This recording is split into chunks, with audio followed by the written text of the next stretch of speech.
Padre Celestial, Señor, te doy las gracias por este momento, Señor. Te ruego que tu verdad grave en nuestros corazones tus palabras, Señor, y alimente, Señor, nuestra débil fe. Te rogamos, Señor bendito, en el nombre de Jesús, que tu Espíritu esté quebrantando, llevando, convirtiendo, redarguyendo y convenciendo nuestras almas, Señor, del estado de nuestra verdadera fe.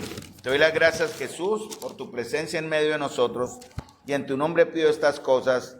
Amén y amén.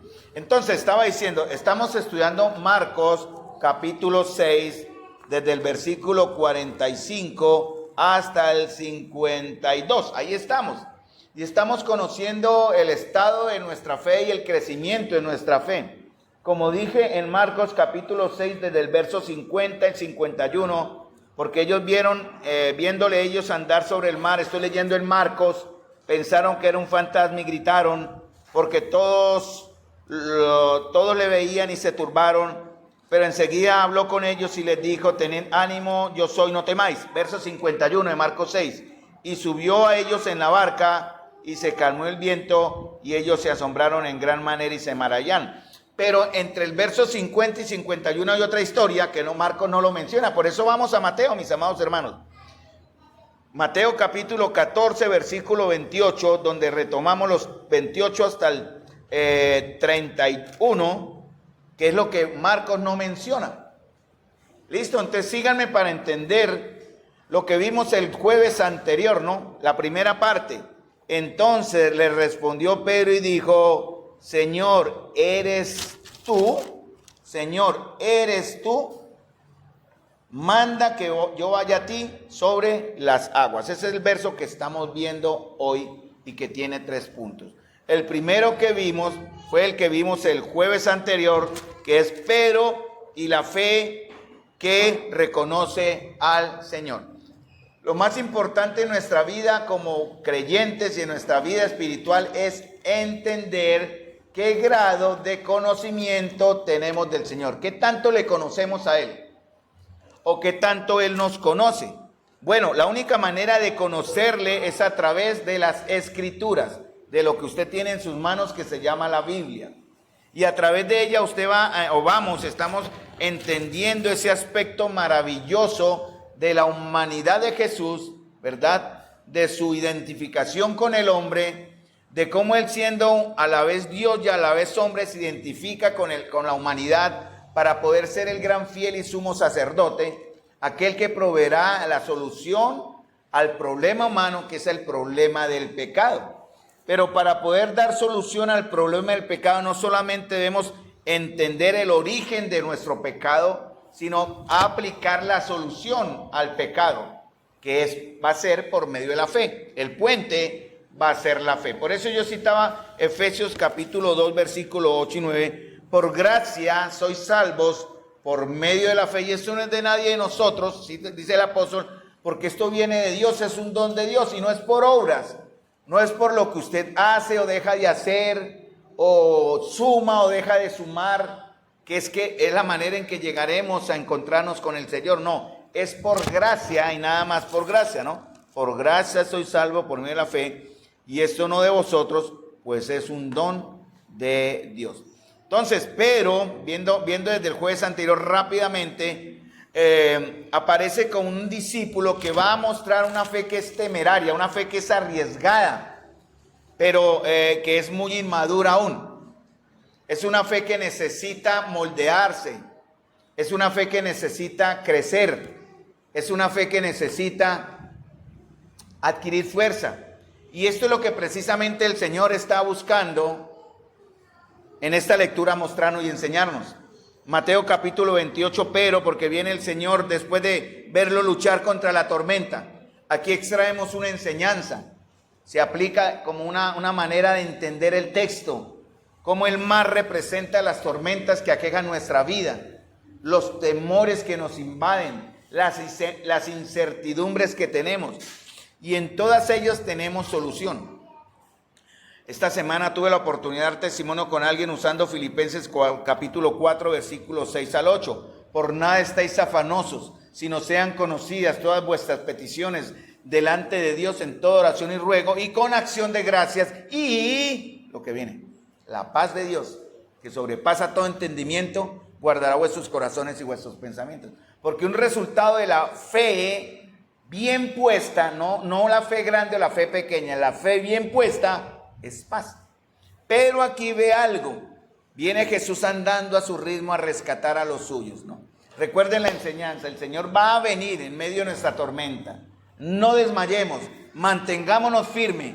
El Señor viene a su ritmo, no viene en el momento en que nosotros queramos. Ya quisiéramos que el dolor pasara, que el miedo no estuviera, que la incertidumbre fuera seguridad, pero es imposible, hermanos. El Señor tiene sus propios tiempos.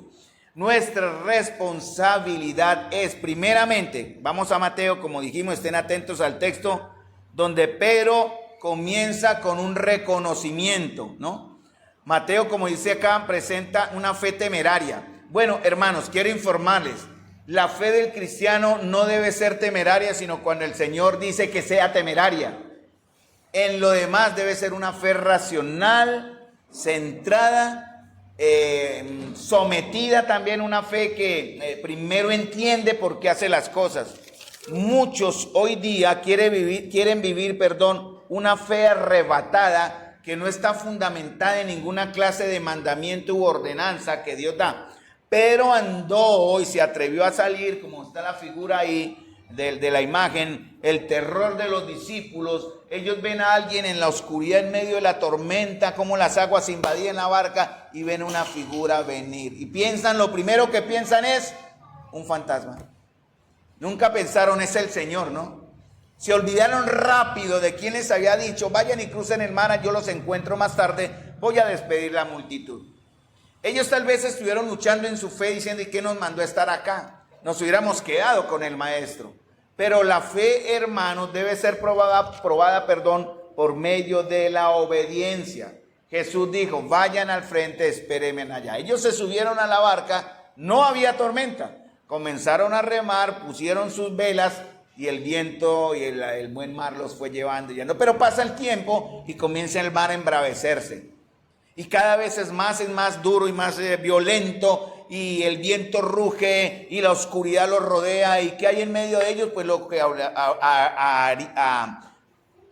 que habría también en nosotros en una situación muy parecida y similar. Temor, miedo, susto, ¿qué va a pasar con nosotros? ¿No? Sin embargo, el Señor, al verlos luchar, decide ir hacia ellos. Es lo que hemos visto en la lectura hasta Marcos capítulo 6, versículo 45 al 50, y aquí en Mateo desde el verso 14, del capítulo 14, desde el verso 22 hasta el 28. Entonces, hermanos, el Señor va a ellos, y ellos, en lugar de haber aún recordado quién es su Señor, el que multiplicó los panes, el que liberó un endemoniado, el que resucitó a una niña muerta, el que calmó la tempestad unos días o semanas atrás, también iban en la barca, pero él dormidito, no estaba preocupado, y ellos sí, todos temerosos. Ese era el Señor que ellos deberían tener en su mente, pero no lo tenían aún, porque dice la misma Escritura que sus corazones estaban endurecidos, no por el pecado en sí, por, digamos así, de dureza, de enemistad, como los fariseos o los religiosos que atacaban a Jesús, porque la conciencia de ellos sí en verdad estaba endurecida. El corazón de los discípulos que habla acá, esa dureza que habla en Marcos capítulo 6, era simplemente el desconocimiento, la incertidumbre, la semioscuridad, no entender con quién estaban tratando. ¿Quién ha andado sobre el mar? ¿Quién ha multiplicado los panes? ¿Quién ha levantado a alguien de la muerte? Solo alguien que puede ser Dios mismo. Pero muchos le llaman el maestro. Aquel que le traicionó en Getsemaní le dijo maestro, nunca le dijo como Pedro menciona acá. Pero lo ve venir, no saben quién es. Lo primero que piensan es un fantasma. Pero enseguida Jesús, verso 27, les habló diciendo, tened ánimo, yo soy, no temáis. ¿Conocían los discípulos la voz de Jesús? Claro que sí.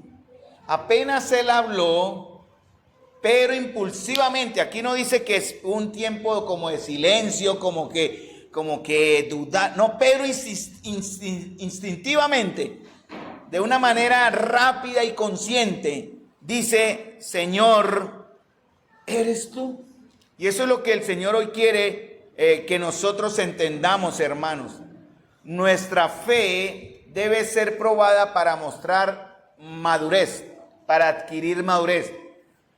Pero aquí manifiesta una fe que es apresurada y en cierta manera necia, porque él va a actuar aún sin entender.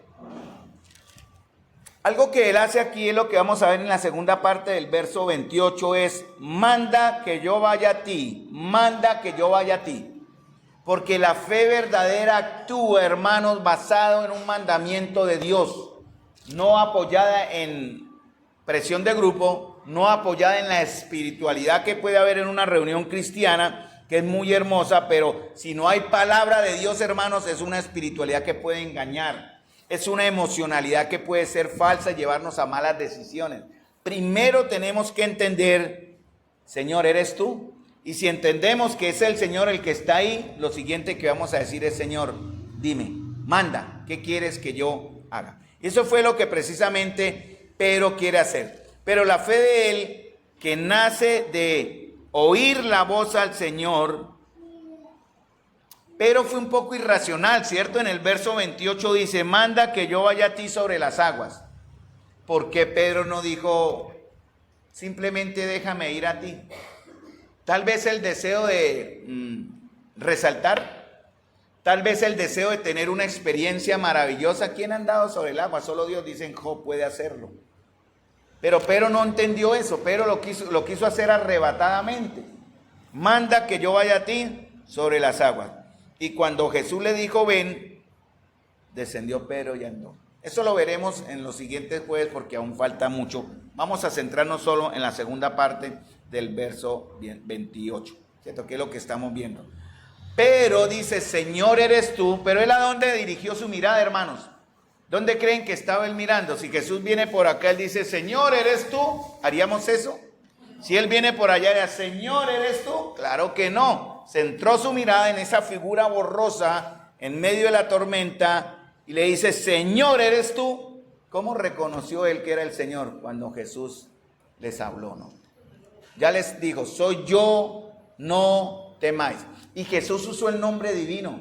El yo soy era el nombre. Recuerden que el idioma en el que hablaban, ¿no? En que hablaban ellos. Jesús usó el nombre de Dios. Por eso él se identifica. Él está aquí mostrando su divinidad, pero también muestra su humanidad misericordiosa al cuidado de los suyos, ¿no? Y algo que veremos también, cómo Pedro se pone su mirada en Cristo, y al poner su mirada en Cristo, su fe adquiere un sentido, un enfoque, una meta. Hermanos amados, nuestra fe debe tener metas basados en la palabra de Dios y en el mandamiento de Dios. Quiero preguntarles a ustedes cuáles metas tenemos como iglesia este año para que me den una idea de lo que, o completar lo que les estoy diciendo. Entonces el reto que tenemos, uno de ellos es leer la palabra como iglesia. ¿Cuál sería otro reto? Otro reto que tenemos como iglesia es el evangelismo, que significa presentar el evangelio. Pero para presentar el evangelio tenemos que vivir el evangelio. No podemos presentar lo que no conocemos.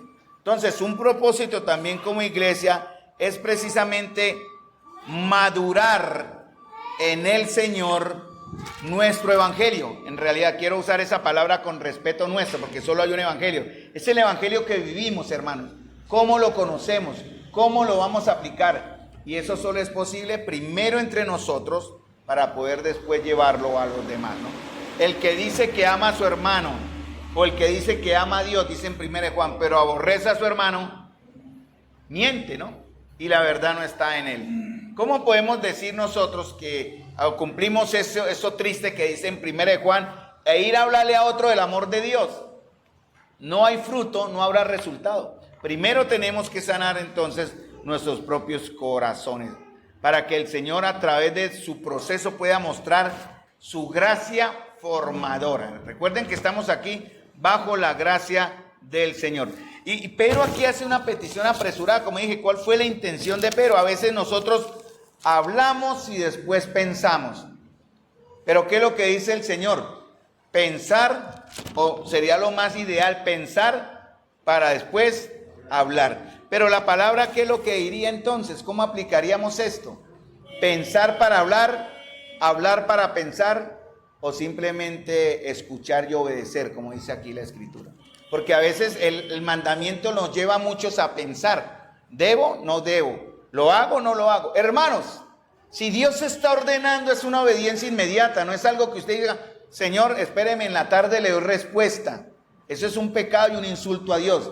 Cuando Dios da un mandamiento, una ordenanza, claro en la Escritura, por eso vamos a ser muy bíblicos en esto, la obediencia tiene que ser inmediata, sabiendo que en el Señor vamos a tener la respuesta del cuidado. Por ejemplo, adelantándome un poquitico, Él le dice a Pedro, ven, ¿cierto? Y Pedro inmediatamente se baja de la barca, como dice ahí, y va hacia Jesús, ¿cierto? Con los ojos puestos en Jesús. ¿Por qué actuó Pedro así? Porque escuchó el mandamiento del Señor que le dijo, venga. Él no pensó en el agua, en la tormenta. Pero algo pasa en esos minutos, lo que él demoró en llegar hasta donde Jesús, y comienza Pedro a hundirse al sentir el embate, el golpe en su costado, de las circunstancias, de las pruebas, el dolor, la incertidumbre, la soledad, los pensamientos, nuestro corazón aún endurecido y tantas cosas, hermanos, que son tormentas de nuestra vida. Pero mientras tengamos, hermanos, nuestra mirada en el Señor garantiza que esas tormentas serán por Él controladas, porque Él es el Señor de las tormentas. Podemos usar ese ejemplo y esa aplicación. Eres el Señor de todas nuestras tormentas. Y rápidamente, para no quedarnos ahí, pero comienza a hundirse. ¿Y qué le dice el Señor? Ajá, mire, por haberme olvidado, ahora sí, chupe, como decimos nosotros acá, asuma las consecuencias, más tarde nos vemos. ¿Qué dice la Escritura en Mateo, capítulo 14, versículo 31? O el 30, cuando Pedro comenzó a hundirse, ¿cuál fue su primera expresión? Señor, Señor, sálvame. Señor, ¿cómo comenzó él su caminar? Señor, si eres tú. ¿Cómo clamó él por ayuda? Señor. Ayer en la reunión que tuvimos con este hermano, lo primero que le dijimos es, clámele al Señor. Ore usted pidiéndole al Señor, usted directamente. Espero que esa oración haya llegado al corazón de esta persona con la cual hablamos ayer con mi esposa. Que el Señor llegue a ser verdaderamente el Señor de su vida. Y fíjense lo que hizo el Señor, que dice en el verso 31, perdón. Al momento, al instante. Hermano, nosotros queremos obligar al Señor a mi momento y a mi instante. Y no es así, hermano. Lo que sí tenemos que tener la seguridad es que si Él es mi Señor y soy conocido por Él y Él me conoce a mí, su ayuda vendrá. Entonces, ¿qué es lo que tengo que hacer? En su gracia, sostenerme. La palabra de Dios, y algo que ese texto lo hablamos también con Él, y Él lo mencionaba, bástate mi gracia, porque mi poder se perfecciona en la habilidad. Algo interesante es que, verso 32 de Mateo, el Señor pudo haberle dicho, le extiende la mano a Pedro, ¿no? ¿Cierto? Lo coge, ¿cierto? Y Jesús dijo, vámonos hasta la barca, y se fue Jesús andando y arrastrando a Pedro. Siga nadando que yo no lo suelto. ¿Hizo eso el Señor? ¿Qué hizo el Señor? ¿Qué dice el texto? Lo levantó y lo puso sobre al lado de él. Y Pedro andó con Jesús. Mientras estuvo Jesús teniéndole de la mano, Pedro recuperó su fe y afirmó su pie sobre las aguas tumultuosas. Y los dos, dice en el verso 31, cuando ellos subieron en la barca. Jesús no le dijo, bueno, Pedrito, yo voy andando, alcánceme nadando porque usted es buen nadador. Yo no lo suelto, pero hágale. No fue así. Lo levantó y lo puso.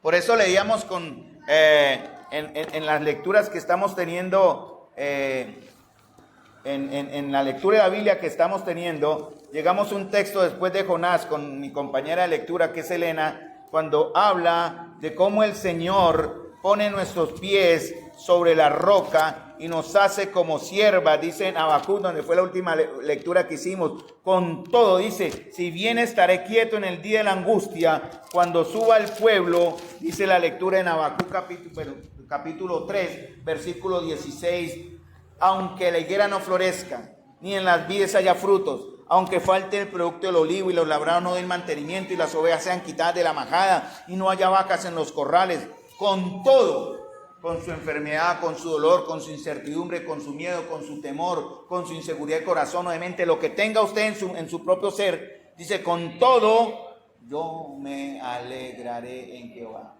Solo aprendimos con Elena, ¿sí o no, Elenita? Yo me alegraré en Jehová y me gozaré en el Dios de mi salvación. El Señor es mi fortaleza, el cual hace mis pies como de siervas y en mis alturas me hace andar. Ustedes han visto la ilustración de las ciervas en los montes de Israel, ¿no? Son animales de pezuña que tienen que vivir sobre los acantilados. Ellos no viven sobre terreno plano, ellos viven en las montañas y se sostienen en acantilados que uno dice sorprendido, yo nunca sería capaz de estar ahí, es imposible. Pero ellas se sostienen y corren nosotros nunca lo haríamos, pero él dice acá, Habacuc, el cual hace mis pies como de ciervas y en mis alturas, en mis montes inalcanzables de miedos, de temores, de terrores, de incertidumbres, de luchas, de enfermedad o de las situaciones que usted quiera o que esté viviendo, en mis alturas me hace andar. ¿Sí? Entonces, hermanos amados, la fe va a comenzar. La fe verdadera comienza en la línea del señorío de Cristo. Eso significa que debe combinar reverencia y autoridad. Si usted no reverencia a Jesús, no es su Señor. Por eso Pedro dijo Señor. La palabra Señor implica eso, reverencia y autoridad. Pero se parece a muchos cristianos de hoy, hermanos. Hay muchos cristianos, yo fui uno de esos, que buscan primero confirmar, buscan su fe, si primero, confirmar la fe, si primero el Señor hace algo. Eso era, Señor, yo voy a creer si usted hace algo. Haga algo para creer. No, hermanos. El Señor no actúa así, no trabaja así. Cuando actuamos de esa manera, y yo viví mucho tiempo así, pidiéndole primero al Señor pruebas de que Él era el Señor, esa fe era una fe inmadura y poco confiable. Una fe que busca calmar tormentas, una fe que busca calmar dudas y temores, pero con el riesgo de buscar del Señor confirmaciones emocionales, atentos a estos, pero alejadas de su voz revelada en la palabra, es una fe emocional y poco duradera. Estamos teniendo un curso para aprender a estudiar la Biblia.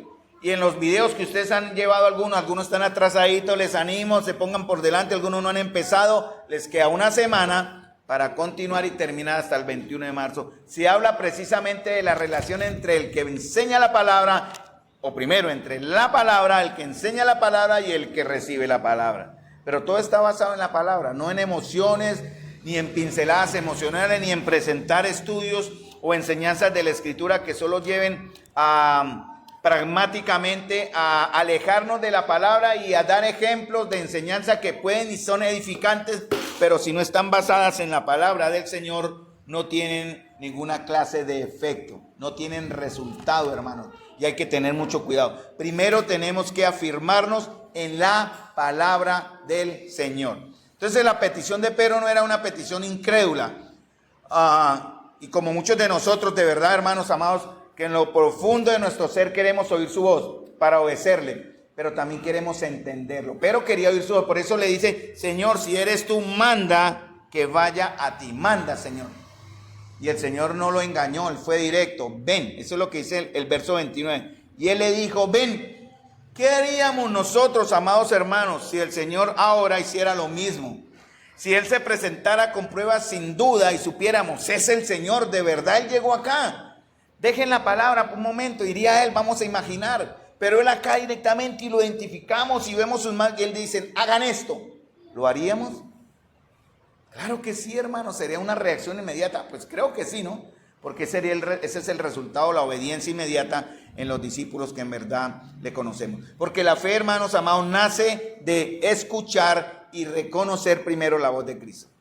Y miren la petición que le hace Pedro. Una fe que se somete a la palabra de Cristo. Manda que yo vaya a ti sobre las aguas. Miren, Pedro no dice, Señor, quite la tormenta. Señor, no dice, Señor, mándeme me voy con salvavidas, deme un salvavidas y cruzo. Pedro no hace eso, ¿no? No pide llegar sano y salvo a la orilla, solo pide ir con Jesús. Señor, ¿eres tú? Él no dice, Señor, permíteme que lleguemos a la orilla. Él no dice, Señor, calma la tormenta para llegar menos cansados. Él le dice, Señor, si eres tú, manda, ¿qué dice el verso 28? Que yo vaya. ¿Qué dice el verso 28? A ti, hermanos. Toda nuestra vida de iglesia, toda nuestra vida personal como hijos de Dios debe estar basado en ese principio, Señor. Desde ese principio, hermanos, perdón.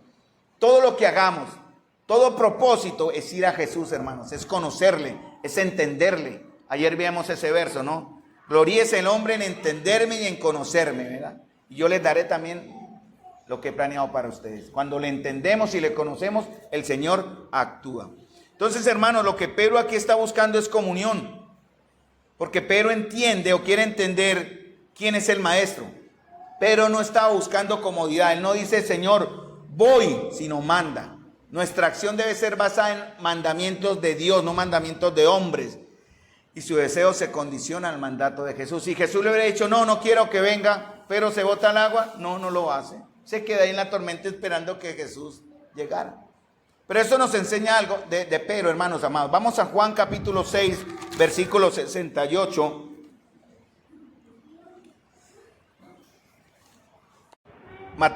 Juan 6, 68, 69, ¿no? A través de la vida de Pedro hay otros textos, pero los veremos más adelante. Bueno, está en Lucas 5, por ejemplo, en Juan 21 y en Juan 16, 16 están estos textos. Pero en la vida de Pedro siempre lo vemos en él el deseo de relacionarse con Cristo, hermano. Por ejemplo, en Juan 6, 68, 69, muchos de sus discípulos comienzan a alejarse de él porque él habla de ser el pan de vida. Y él dice a los discípulos, ¿queréis vosotros también iros? Y Pedro habla una verdad que muchos de nosotros tal vez no sé si lo haríamos en ese momento. Porque primero preferimos quemar nuestras propias opciones o agotar nuestras propias opciones que tener al Señor como nuestra única opción. Y Pedro le dice, dando respuesta, que para Pedro el Señor era la única opción. Pedro responde a Jesús, Señor, ¿a quién iremos? Tú tienes palabras de vida eterna. Y nosotros hemos creído y conocido que tú eres el Cristo, el Hijo del Dios viviente. Y a pesar de esta declaración, hermanos, ¿de dónde viene esta declaración? Recuerden de dónde viene esta declaración. ¿Esta declaración de dónde viene? Hermanos, viene del cielo. El mismo Señor le dijo a Pedro, mire, esto que has dicho te lo reveló el Señor. En Mateo también lo menciona. Es lo que el Señor nos muestra. Es lo que el Señor habla a través de nosotros, hermanos. Porque Pedro lo que dice, hermanos, por nuestro corazón endurecido. Atiéndanme a mí, no se preocupen. Por nuestro corazón endurecido, amados hermanos. Nuestra tendencia no es buscar del Señor. Nuestra inclinación no es oírle. Las palabras que salen, que lo honran a Él, solo tienen un origen divino, hermanos.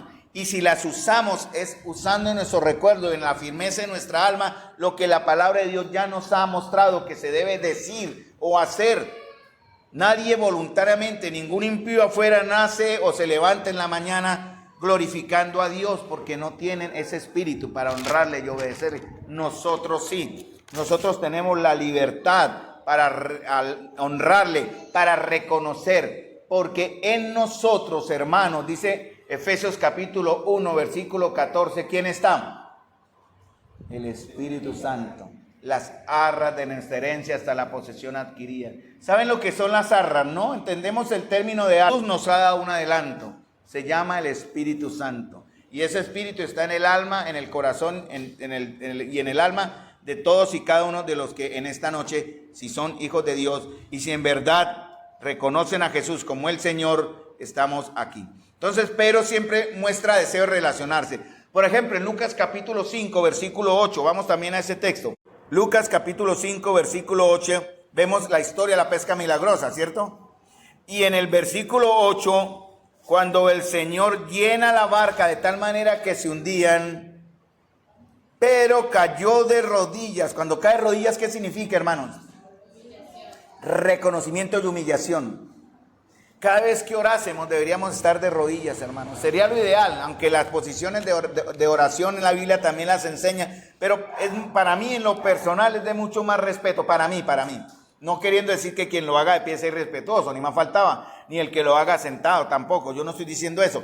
Pero viendo en el ejemplo de muchos que delante del Señor, como Pedro dice, cae de rodillas, entendiendo su humillación, y dice, apártate de mí. Cuando dice apártate de mí, ¿qué significa? Que él entiende ¿qué? Que es indigno. Yo no soy digno, Señor.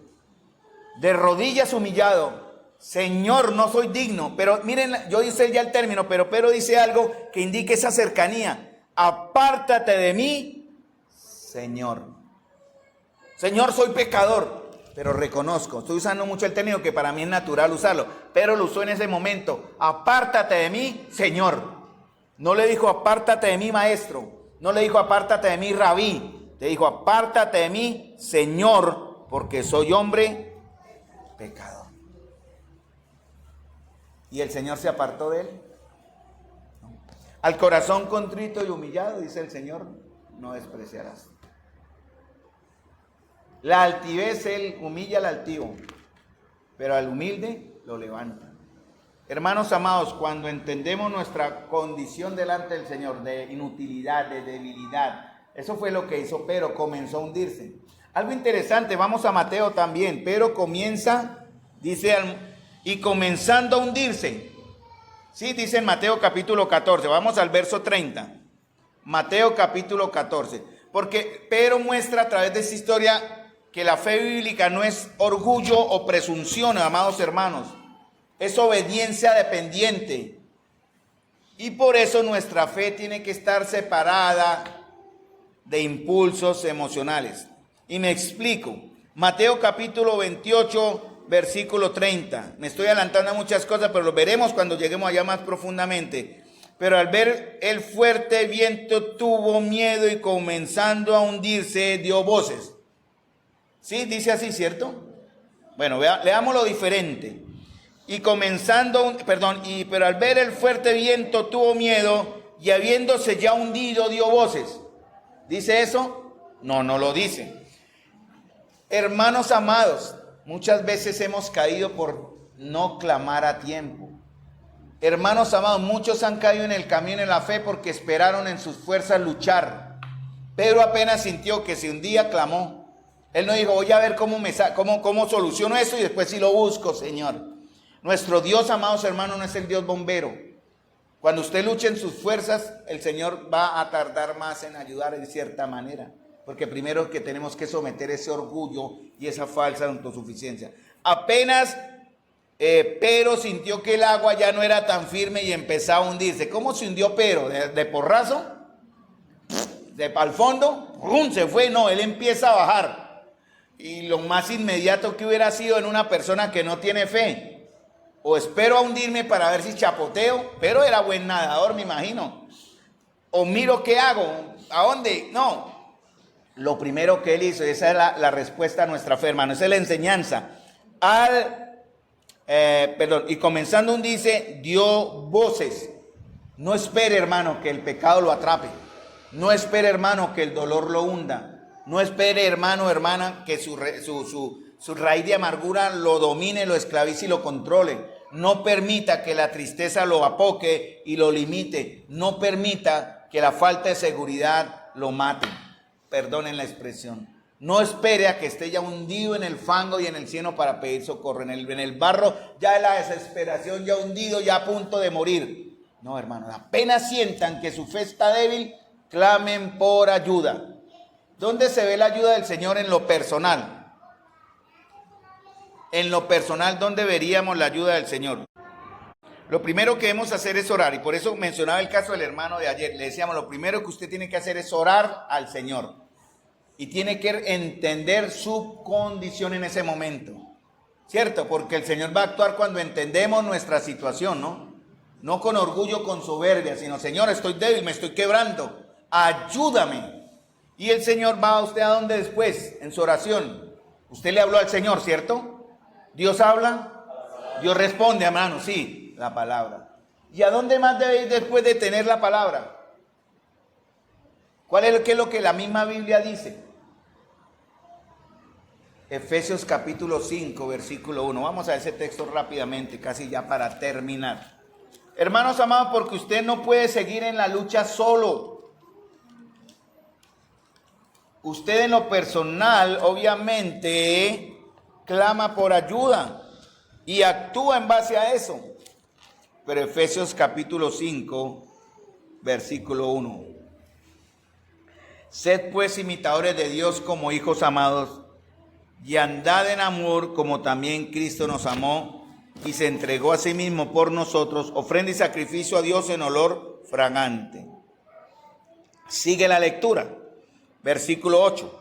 Porque en otro tiempo erais tinieblas, mas ahora soy luz en el Señor, andad como hijo de luz. ¿Cierto? ¿Vamos bien ahí? Sigue la lectura, porque no podemos leer todo.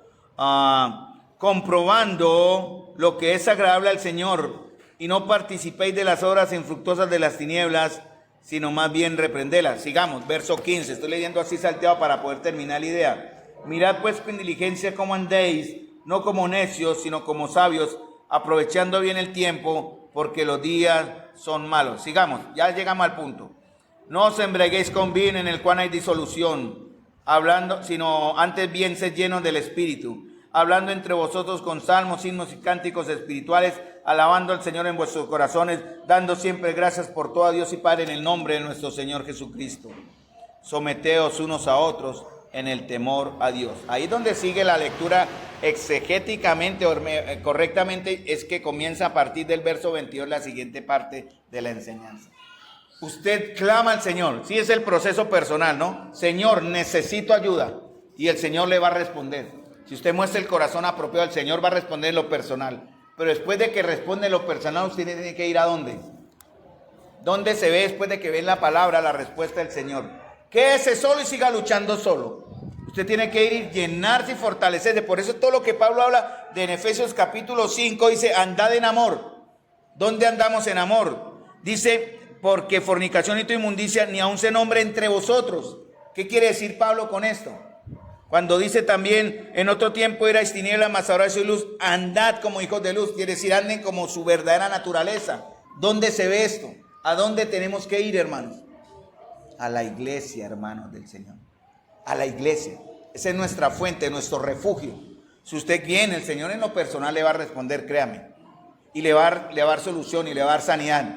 Pero si usted se queda aislado, puede volver a caer. Necesita ir a rodearse, hermanos, del amor, de la oración, del vivir y el sentir de aquellos que tienen nuestra misma naturaleza. Si usted lucha y va y vuelve y se revuelque en el mundo, no va a servir. Usted necesita estar lleno de la luz de los que somos luz también, para reflejar esa luz, tanto personal como corporativa, ante otros. Hermanos, ese es el proceso. Cuando usted está enfermo, el médico le da unas pastillitas, le da una fórmula, tómese estas, ¿verdad? ¿Y qué más dice? Venga a control, si la situación es más delicada, tiene que venir a controles periódicos, ¿sí o no? Y esa es la manera como podemos aplicar entonces aquí este ejemplo. Entonces, hermanos, pero no siempre se va a acercar al Señor con perfección, pero sí con sinceridad, ¿no? Entonces ya lo vimos, por ejemplo, en Juan 1:41, su deseo de relacionarse con Jesús se expresa cuando es presentado a Cristo y éste le cambia el nombre, dándonos indicios de su nueva fe. Su deseo de relacionarse con Jesús se ve manifiesto en Lucas capítulo 5, versículo 8, que ya leímos. Su deseo de relacionarse con Jesús se muestra al declarar que la única fuente de seguridad y salvación es Cristo, Juan 6:68, que ya lo vimos también. Su deseo de relacionarse con Jesús por medio de una fe atrevida, lo estamos viendo ahora, Mateo 14:28. Señor, si eres tú, mándame, pero que vaya a ti. Su deseo de relacionarse con Jesús en su restauración. Cuando él le busca y dice al verlo en la playa, es el Señor. Siempre Pedro lo llama el Señor. Es el Señor. Se quita sus ropas y se lanza al agua para encontrarse con su amado. Entonces, hermanos, para terminar, nuestro amor por Jesús está conectado con el deseo que tengo de relacionarme con Él. Si usted quiere relacionarse con Cristo, en verdad le ama. Si usted no desea entender quién es Jesús, no ora para conocer a Jesús, no busque en la palabra para entender a Jesús, entonces usted no quiere una relación con Jesús. No espere que Él le socorra y le ayude en tiempo de crisis, cuando usted lo ha despreciado, lo menospreciado o lo ha tenido en poco, hermanos. Pero Jesús era el Mesías que había buscado, y ese deseo de relacionarse con Cristo le llevó a que más tarde el Padre le revelara quién era Él en Mateo 16:17. Por eso, amados hermanos, cuando deseamos relacionarnos con Cristo, el Padre se va a revelar. Él nos va a mostrar el camino. Seguro, se lo digo por experiencia. Y también porque la palabra de Dios así me lo confirma. Vamos a dejar acá, mis amados hermanos. Ya prácticamente terminamos esa segunda parte del capítulo 14, versículo 28. El próximo jueves vamos a ver la tercera parte del verso 28. Hemos visto tres, ¿no? Una fe, Pedro y la fe que reconoce al Señor. Señor, ¿eres tú? Pedro y la fe que se somete a la palabra de Cristo. Manda que vaya a ti. Y Pedro y la fe, eso lo vamos a ver el próximo jueves, que no busca la seguridad, sino el relacionarse con Jesús. Porque a veces, hermanos, el querer relacionarnos con Cristo va a generar oposición, va a generar rechazo, va a generar burla, va a generar incluso la muerte. Hermanos, los que queremos y somos de Jesús y queremos relacionarnos con Él, conocerle, entenderle y proclamarle, no tendremos en cierta manera todo asegurado. Primera de Pedro, segunda de Pedro lo menciona, ¿no? Si alguno padece de cierta manera, no se enorgullezca eso, ¿no? Enorgullezcase o glorifique al Señor en verdad, porque padece como cristiano. Vamos al texto, porque yo hice una palabra que no era muy correcta ahí, pero no tiene nada que ver con el orgullo. Creo que es en Primera de Pedro, y vamos a buscarlo correctamente, porque el Señor lo puso en mi mente por algo. Muy bien, verso 10, Primera de Pedro capítulo 4, versículo 15. O no, desde el 14, miren. Si sois vituperados por el nombre de Cristo, Primera de Pedro 4:14, sois bienaventurados, porque el glorioso Espíritu de Dios reposa sobre vosotros. Ciertamente de parte de ellos Él es blasfemado, pero por vosotros es glorificado. Así que ninguno de vosotros padezca como homicida, ladrón o malhechor, o por meterse en lo ajeno. Pero si alguno padece como cristiano, no se avergüence, sino glorifique a Dios por ello. Porque es tiempo de que el juicio comience por la casa de Dios. Y si primero comienza por nosotros, ¿cuál será el fin de aquellos que no obedecen el evangelio de Dios? Y así termina, para no irnos muy al texto y quedarnos un poquitico ahí, porque es muy interesante, hermanos amados. ¿Por qué estamos nosotros padeciendo o sufriendo? ¿Como por cristianos o por impíos? ¿Por tener fe o por no tener fe? ¿Por tener una relación con Cristo o por no tener ninguna relación con Cristo? Vamos a terminar con una palabra de oración, mis amados hermanos, y le damos gracias al Señor. Padre Celestial, te doy gracias, Señor amado, por la oportunidad que nos has dado ahora de presentar tu verdad, Señor. A pesar del calor y a pesar de muchas circunstancias, Señor, nuestros sentidos están centrados en ti, Señor. Nuestras mentes, Señor, están anhelando entenderte, Señor. Te ruego que esta palabra haya llegado al corazón de los presentes. Señor, abre nuestro entendimiento, Señor, te lo suplico. Y te pido en el nombre de Jesús que lo que hemos comprendido hoy lo vivamos más a partir de ahora. Te pido tu bendición para esta iglesia, para este grupo de tus hijos, esta congregación, asamblea de santos. Por eso, Señor amado, tú estás donde hay 10, donde hay 20, donde hay 1000. Pero, Señor, tú quieres transformar nuestras vidas por medio de una fe aún débil, aún inmadura, aún incipiente, aún sin fruto. Pero quieres perfeccionarnos, Señor, para que nuestra fe sea verdaderamente basada en ti, Señor. Así sea del tamaño de un grano de mostaza, Señor. Es la fe que reposa en ti. Es la fe que hará grandes cosas para glorificarte y no para nuestra propia satisfacción. Te pido tu bendición, amado Señor, y tu presencia ahora en nuestra oración. En el nombre de Cristo Jesús. Amén y amén.